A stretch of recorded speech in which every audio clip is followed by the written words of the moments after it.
Hello everyone good morning मैं रिजुए आपनालोक सकलोके मोर eighty सरू mini ब्लगলৈ स्वागतम जनाइছোঁ আৰু बहुत दिনৰ মূৰত আজি আপোনালোকলৈ এটা সৰু ব্লগ লৈ আহিছোঁ।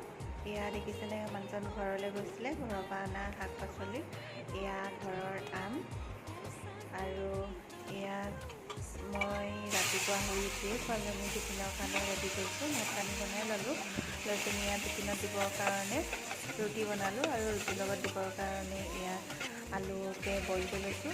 পিঁয়াজ দি মছলা দি অকণমান তাতে আলুখিনি লেটিয়াই সানি দিছোঁ, নহ'লে আলু ভাজি দিলে মানে গোটেই তেল তেল হৈ থাকে, এনেকৈ দিলে মানে শুকান হয় আৰু তেলো নালাগে। সেইকাৰণে মই এনেকৈ টিফিনত ৰুটি দিলে এনেদৰে দিওঁ।